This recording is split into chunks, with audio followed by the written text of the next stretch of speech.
انا جيت. السلام عليكم، صباح الفل والجمال على عيونكم، صباح كل حاجة حلوة في الدنيا. عاملين ايه؟ وحشتوني. روتيننا النهاردة روتين كله طاقة وتشجيع. يلا نبدأ روتيننا النهاردة بالصلاة على النبي. اللهم صل وسلم وبارك على سيدنا محمد وعلى آل سيدنا محمد. يومنا النهاردة كله طاقة إيجابية كده، مش هسيبك كده غير لما تقومي تشوفي اللي وراكي. انا بدأت يومي دخلت على طول على البوتاجاز. كان من امبارح بقى كان عندي شوية مواعين كده حلوين، كنت مأخراهم عشان كان ورانا مذاكرة وامتحان وبتاع. فقلت بقى ايه، أبدأ تاني يوم الصبح كده وانا مشرقة، اصبح على الشمس، اشغل كده إذاعة القرآن الكريم وادخل على الشغل على طول. يلا نبدأ الروتين النهاردة بتشجيعة حلوة. شوفي يلا وراكي ايه، لو عندك حبة حاجات عايزة تعمليها تعالي نعملهم سوا ونخلص كده. عما اخلص الفيديو بتاعي تكوني خلصتي كل اللي وراكي. النهارده اشتريت حاجة عايزة اعرضها معاكم كده، بسم الله ما شاء الله زي الفل وزي العسل. ومش عايزة اقولك انا مبسوطة قد ايه اني جبت حاجة زي دي. حاجة بقالي فترة كنت محتاجاها وبجد كنت بحارب عشان اجيبها. الحمد لله ربنا وفقني وجبتها. وهنبدأ بقى اللي احنا نجربها كده مع بعض. بس قبل ما نبدأ اي حاجة صلي على النبي. اللهم صل وسلم وبارك على سيدنا محمد وعلى آل سيدنا محمد. اول ما تقومي من نومك كده تقومي داخلة على طول على عيالك، اللي عنده درس، اللي عنده حضانة، اللي عنده حاجة. قومي ظبطي الدنيا كده بعد ما ينزلوا على طول.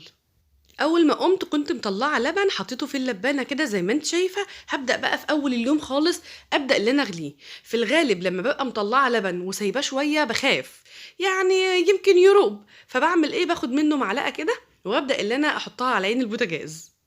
لو بدأ يغلي معايا يبقى كده تمام وخلاص، يبقى انا هغلي اللبن بتاعي. طيب لو لقيته قطع زي ما هو كده هعمل بيه عجينه، اعمل بيه قراقيش، اعمل بيه معجنات اللي انا عايزاه. طيب انا مش عايزه اعمل حاجه دلوقتي، اعمل ايه باللبن اللي قطع ده من قبل ما يغلي؟ يا دوب احنا بنختبر منه معلقه. بصي هنا بدأ ان هو يغلي كده فزي الفل خلاص. طبعا مش هرجع المعلقه دي تاني في قلب اللبانه، وهسيبها بقى على نار هاديه خالص تماما تماما. يبدأ بقى اللبن يغلي عندي ومش هيفور ابدا طالما من الاول للاخر عاملاه على نار هاديه. طبعا انا هقعد بقى اشتغل شويه في المطبخ، فانا طبعا عيني عليه مش هيفور ولا اي حاجه. نرجع تاني، لو اللبن عندي بدأت ان انا اعمل منه معلقه كده ولقيته قطع، اعمل ايه؟ عايري كوبايات بالظبط، كوبايه كده تحطيها في قلب كيسه، كل كوبايه تقومي حطاها في قلب كيسه وتقومي حطاه في الفريزر لحين بقى ما انتي تستخدمي. عايزه بقى تعملي معجنات هتطلعيه يا دوب يفك كده وتعجني بيه. هنا بقى شغلت كده اذاعه القران الكريم، بتدي طاقه حلوه قوي قوي كده على الصبح. اول ما بدات اليوم عندي كده زي ما انت شايفه طلعت عيش علشان افطر الولاد قبل ما انزلهم، وكمان طلعت عيش من العادي. كان عندي شويه فاكهه كده محتاجين بس ان هم يترصوا كده بطريقه حلوه، وطبق الفاكهه كده يتلمع في الانجاز. واحط بس الكيسه دي عشان كانت عامله كده ايه لخمه على الرخامه، فقلت اما اخلص منها. العيش بيفك براحته، اللبن بيغلي، وانا كده عملت البوتاجاز ومشيت على الرخامه. وهكمل دلوقتي الرخامه هخليها عندي زي الفل. عارفة في أوقات كتيرة كده بتيجي علينا تدخلي تلاقي الدنيا كلها على بعضها، بس بمجرد ما تبدأي كده تلاقي نفسك ما شاء الله اتنشطتي والنشاط جالك كده وما سبتيهوش. أنا بقى عايزاكي كده ما تسيبيش النشاط وتقومي على طول تقومي تشوفي اللي وراكي وما تبقيش مكسلة كده ولا أي حاجة. هطلع بقى الفاكهه دي على البوفيه بره، وهبدا بقى دلوقتي اصحي ولادي وافطرهم واظبطهم. طبعا انا بعمل لهم سندوتشات، اعمل لهم لو عندي فاكهه ولا حاجه موز مثلا او حاجه تنفع في اللانش بوكس تمام. بشيك بقى على الحاجه بتاعتهم اللي في الشنطه وكده. وبحط لهم اللانش بوكس بتاعهم وكراساتهم ودنيتهم، عشان مثلا ما فيش عيل بقى يبقى ناسي استيكه، لا القلم نسيته، الكراسه دي نسيتها. فانا بشيك على الحاجه كده قبل ما ينزلوا. هبدأ بقى دلوقتي افطرهم، اعمل لهم شويه سندوتشات كده حلوه واحط لهم حاجتهم كده في الشنطه بتاعتهم وينزلوا على طول. اول ما هينزلوا هتعملي ايه يا دودو؟ هنشتغل بقى. كل اللي فات ده كوم واللي جاي ده كوم تاني خالص، اللي فات حماده واللي جاي حماده تاني خالص. هشتغل بقى معاكي النهارده كده شويه شغل حلوين. انا عندي اكل من امبارح فمش هعمل لهم بقى غدا النهارده، لكن برضو مش عشان انا مش هعمل غدا النهارده وعندي من امبارح يبقى اقعد بقى مكسله، لا خالص خالص مالص مالص. هتعملي ايه؟ هعرض معاكي الحاجه اللي انا جايباها وفي نفس الوقت هنعمل بقى كده ونجرب بقى ونشوف كده احنا هنعمل ايه، ونعمل وصفة كده جميلة، ونعمل حاجات كتيرة. يعني بصي هنشتغل النهاردة، الروتين النهاردة مليان شغل. في البداية سمي وقولي بسم الله وصلي على الرسول. اللهم صل وسلم وبارك على سيدنا محمد وعلى آل سيدنا محمد، وندخل على طول على الشغل بتاعنا. بس قبل ما تبدأي لازم كوباية حاجة حلوة كده تشربيها زي ما اتعودنا مع بعض. لازم تفطري، يعني حاجات كده تديك الباور عشان تعرفي تكملي. طب ما انت ممكن اصلا تجري على طول تشتغلي وتلاقي نفسك هبطتي بقى، والضغط مش عارفه وطى، والدنيا مش مظبوطه، والحكايه والروايه صح.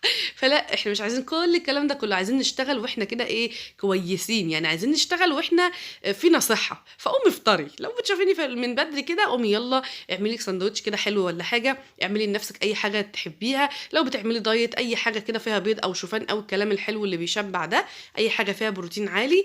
وتوكلي على الله. هتعملي ايه النهارده؟ بصي بقى، انا كنت ناقعه معاكم في الروتين اللي فات على طول، كنت ناقعه شويه بقى من الفول المدشوش عشان نعمل مع بعض طعميه. فهنعمل بقى طعميه كده حكايه. عايزه اقول لك ان العيال اصلا اول ما رجعوا شموا ريحه البيت وقالوا لي الطعميه ماليه البيت. بجد مش هزار، لا بجد بجد بجد.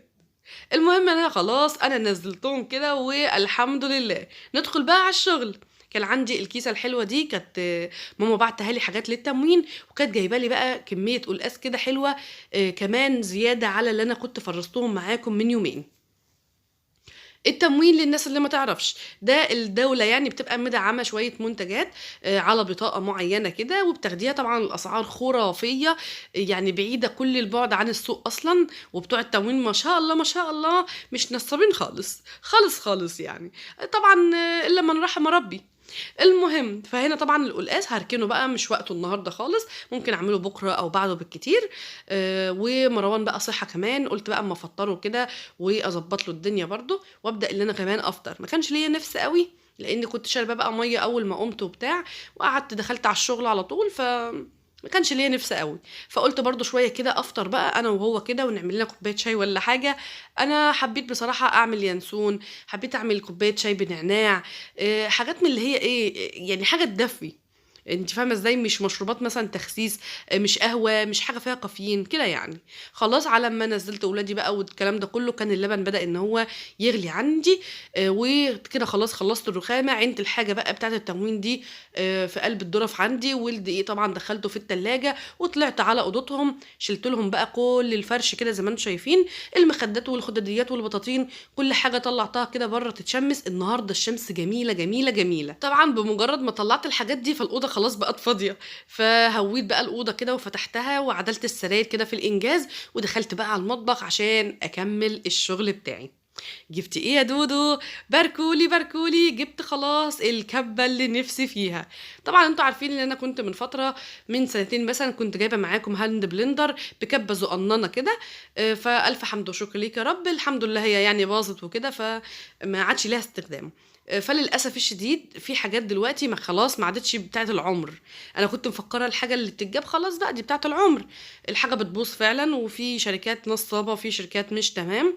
فالف حمد وشكر ليك يا رب يعني. المهم فبقى لي فتره بقى بدور على كبه كده تكون حلوه، سالت يمين وسالت شمال وسالت مليون الف حد، ورحت عند ناس يعني بيبيعوا وبتاع وشركات ومحلات والكلام ده كله. جبت ايه يا دودو؟ انا جايبه الكبه الحلوه دي عشان هي كبيره، فانا كنت محتاجه الحجم ده عشان اصلا الكبه بتاعت الخلاط بتاعتي صغيره. فما شاء الله دي جميله قوي. كمان جاي بقى معاها شويه ملحقات كده، هنجرب بقى النهارده كل حاجه كده مع بعض. تحت في التعليقات باركيلي وقولي لي بسم الله ما شاء الله، عشان ربنا كده يبارك لي فيها ويكفيني شرها. طبعا هي يعني في اسعار كتير وحاجات كتير وماركات بالهبل. فنصيحة من اختك ما تشتريش اي ماركة والسلام زي ما انا كنت شارية قبل كده. وعلى فكرة انا ما كنتش غلطانة، يعني انا لما كنت رايحة اجيب، انا كنت رايحة اجيب دي اللي كانت عجباني، ودي كمان كان سعرها ما كانش جايب يعني يا دوب اخره مثلا 1100 في الرينج ده، بنفس المواصفات هي اختها. ده الكلام ده طبعا من سنة او من سنتين، متهيألي من سنتين.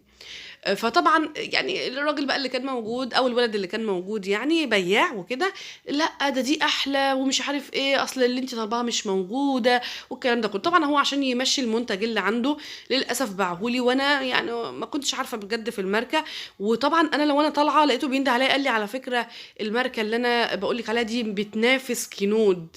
فطبعًا الكلمة خلّتني أرجع تاني وأدخل تاني. مش هاعتبر إن دي شطارة منّه، لإني اعتبرتها نصب مش حقيقة، لإن لمّا بعد ما اشتريت الماركة دي كل ما أسأل حد يقول لي أي كلام. فالحمد لله باظت ويالّا، وما لهاش تصليح ولا ليها قطع غيار. فأنا بصراحة المرّة دي جِبت بقى حاجة يكون ليها قطع غيار، لو حاجة باظت، حاجة اتكسرت، يبقى أنا في الأمان. تمام. جِبت إيه، أنا جِبت ماركة تورنيدو. طبعًا أنا عرضت معاكم كل الملحقات أهي زي ما أنتِ شايفة. هابدأ بقى اللي أنا أشتغل بيها كده واحدة، واحدة، وتعالوا نجرّب كده ونشوف. أنا يعني جايبة كَبّة الأصل يعني جايبة كَبّة بهاند بلندر، بس فيها شوية ملحقات كده جميلة أوي، أوي، أوي. هاجرّب معاكِ أول حاجة الهاند بلندر، نشوف قوته ونشوف دنيته، وهاقول لِك طبعًا سعرها كام واط والكلام ده كلّه. في البداية خالص الماركة تورنيدو زي ما أنتِ شايفة كده، أنا جايباها 1000 واط علشان تستحمل طبعًا لإن أنا شغلي كتير في المطبخ. كمان أنا يعني شغل اليوتيوب والكلام ده كله بيبقى عاوز اللي أنتِ تبقي يعني عندِك الحاجة كبيرة، مش كَبّة صغيرة تقعدي تشيليه وتحطي ومش عارف إيه، أعمل طعمية مثلًا على 5 مراحل والّا حاجة، فأنا عايزة حاجة تنجزني. كمان شغل اليوتيوب كتير، فكل يوم عايزة أطلع بوصفة وعايزة أعمل حاجات كتيرة أوي. فاخترت دي، الماركة كويسة جدًا بسم الله ما شاء الله. لقيت ما شاء الله الهاند بلندر، الهاند بس لوحده كده اللي بيضرب طبعًا الشوربات أو شوربة العدس بقى، صلصة الطماطم، العصاير، أي حاجة متلجة. أنا عملت معاكم العادي، يعني أنا مطلعة منجاية كده وقشرتها وبدأت إن أنا أشيلها بالمعلقة من قلب البذرة بتاعتها، وحطيتها كده في قلب الشفشق الصغير اللي جاي مع ملحقات الهاند بلندر. تمام. في البداية المانجا مش مكتلة، ما فيهاش قطع نهائي، نهائي، وأنا باصُبّها حتى ما فيش أي حاجة فيها زي الفل. طيب بيضرب المتلج أهو زي ما أنتِ شايفة كده. هو في الأول بس كان يعني فيها صعوبة شوية، بعد كده زوّدت شوية مَيّة، وعايزة أقول لِك حبّة صغيّرين جدًا، طلّعت لي كإنه الفراولة دي مجروشة، هي ناعمة جدًا بس مجروشة فيها تلج. فهو حلو جدًا في الساقع. هنجرّبها برضه مع بعض كده في صلصة الطماطم وشوربة العدس لمّا آجي أعمل معاكم في الروتينات، وإن شاء الله أنا مستبشرة خير. أنا حبيته جدًا، جدًا، دخل قلبي.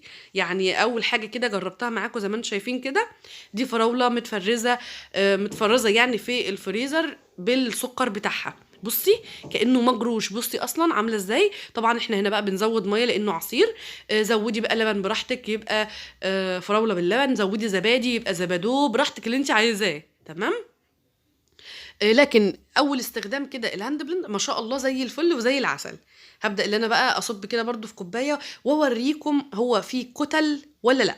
بُصّي القوام حكاية، طبعًا ده كده مش عصير، ده كده مجروش فقط لا غير، بس ناعم جدًا بيور أوي، أوي، أوي. زوّدي بقى مَيّة، زوّدي لبن، زوّدي زبادي اللي أنتِ عايزاه، زوّدي شوية كريم شانتيه مثلًا وشوية لبن بودرة وزوّدي شوية مَيّة، وهتبُصّي تلاقيه بقى حكاية، حكاية، حكاية. تعالوا نبُص على القوام زي ما أنتِ شايفة كده، ما شاء الله، ما شاء الله عجبني جدًا.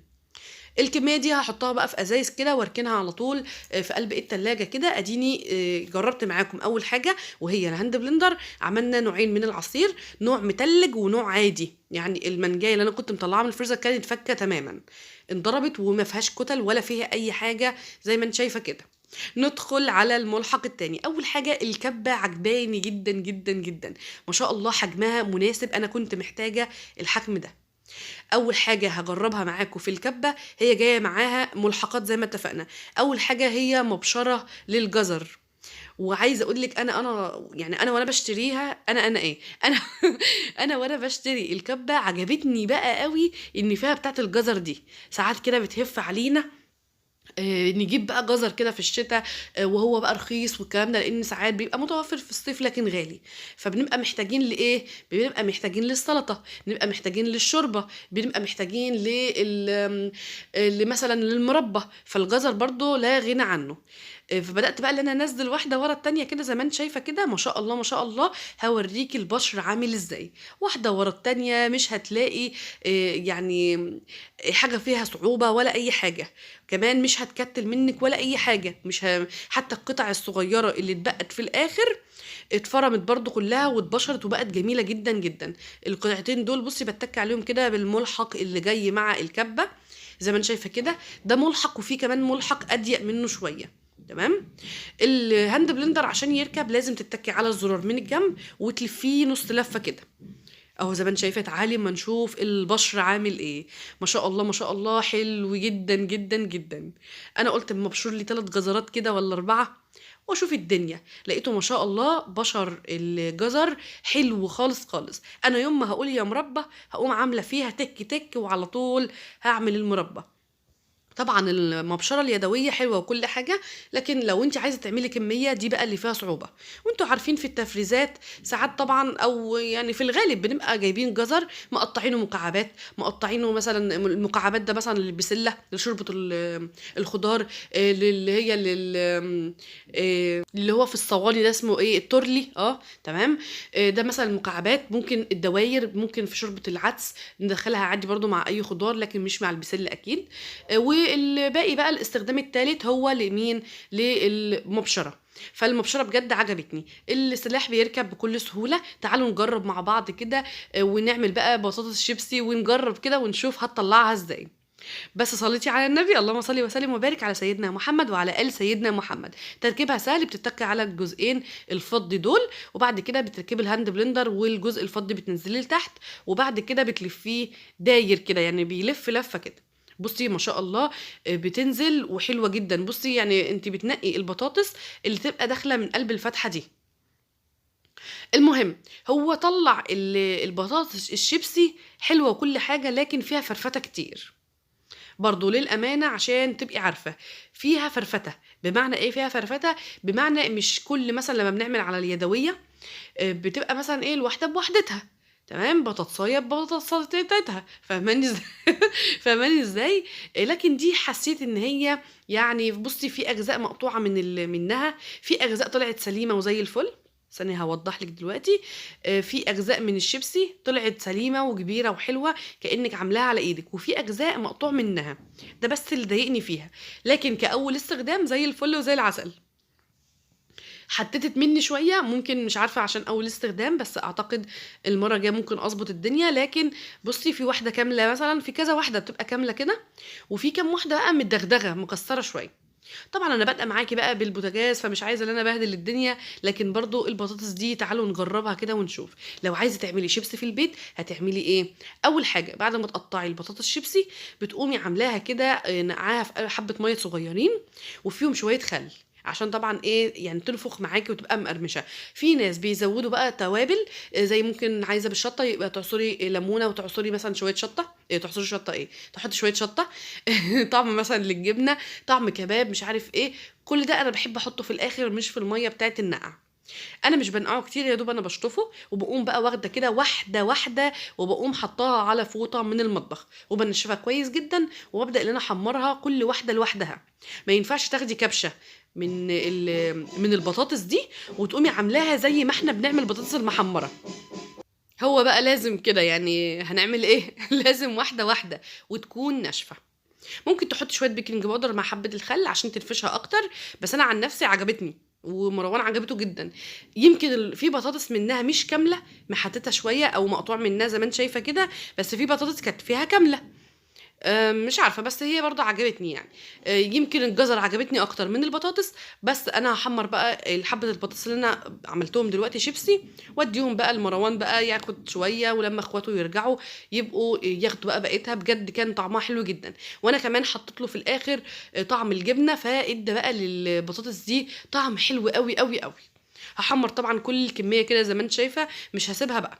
في بقى اجزاء من البطاطس دي اتعملت رفيعه خالص، فعماله اقول دي هتتحمر ازاي. بجد طلعت من احلى الانواع، طلعت من احسن الاشكال كمان. يعني اقصد ايه، يعني البطاطس التخينه شويه يمكن بقى محتاجه تتقلب بقى على الجهه التانيه وبتاع، انما اللي هي كانت البشر بتاعها او التقطيعه بتاعتها رفيعه زياده عن اللزوم، انا كنت مش عارفه افردها اصلا لانها كانت خفيفه قوي.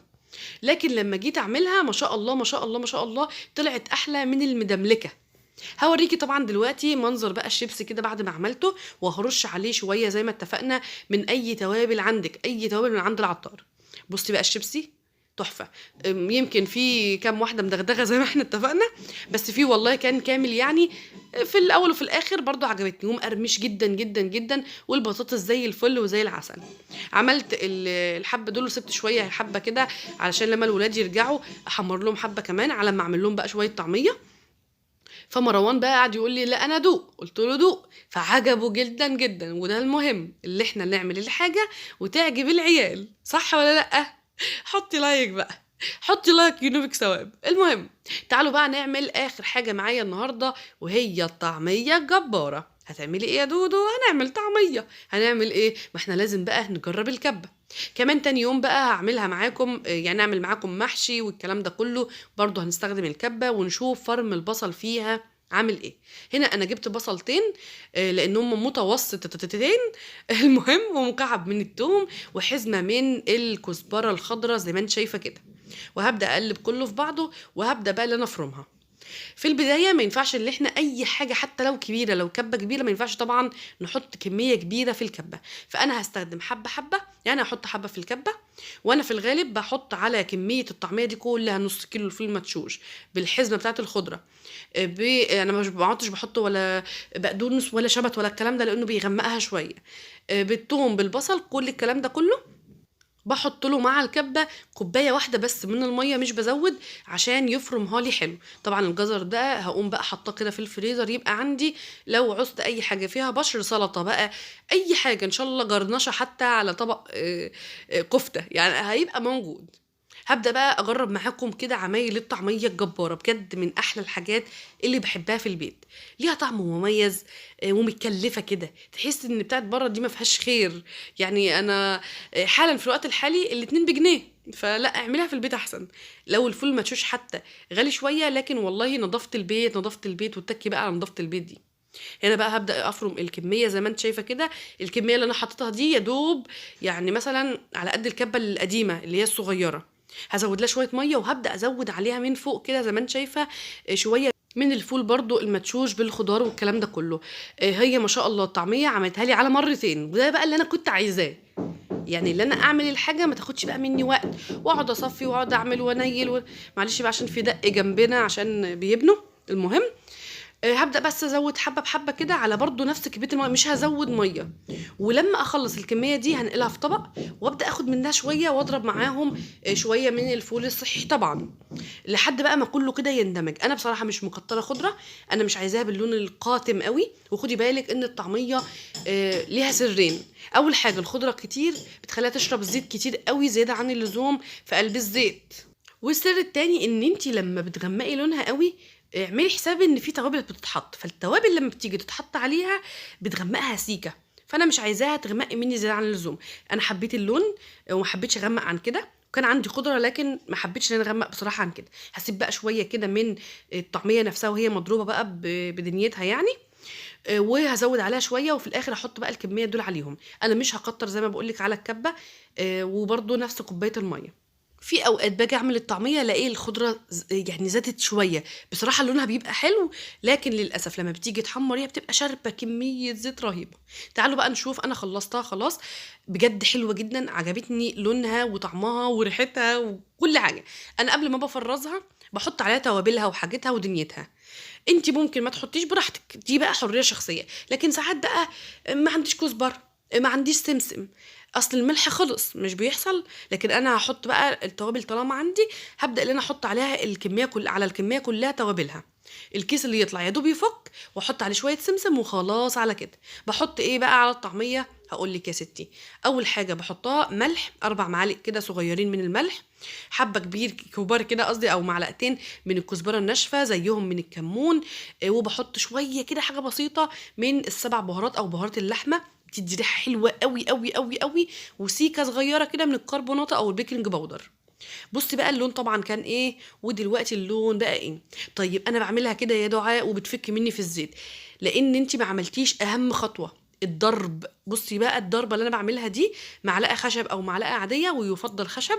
وابدأي بقى هششيها، يعني لو سبتيها شويه ما تستردش ميه. تبقى هشه. بصي انا باخد بالمعلقه مش بتقع. طبعا قوامها تحفه وعجبتني جدا جدا. لو كنت حابه ان انت تغمقي عن كده براحتك خالص، زودي خضره مفيش ادنى مشكله. طيب عندي كرات، طبعا الكرات بيبقى حلو جدا في الطعميه وبيديها لون وطعم مميز. عندي بصل اخضر حطي برده مفيش ادنى مشكله. عندي شبت، الشبت بيغمقها قوي قوي قوي، خدي بالك في تمير وبتبقى قلبها عجين بسبب الشبت. المهم تعالوا بقى نجرب شويه كده بعد التوابل والدنيا دي كلها، وقبل ما افرزها هكون حمرتها ودقت واحده. يعني انا بصي انا بدات ان انا اسخن الزيت، بس كنت موطيه شويه، بدات ان انا اعلي وهحط بقى الكميه بتاعتي عادي جدا جدا. واسلم حل بالمعلقه. انا ليا سنين السنين بعملها بالمعلقه وبتطلع معايا زي الفل وزي العسل، ولا بتفك في الزيت ولا بيجرى حاجه. وما تخافيش جربي وعلى ضمانتي.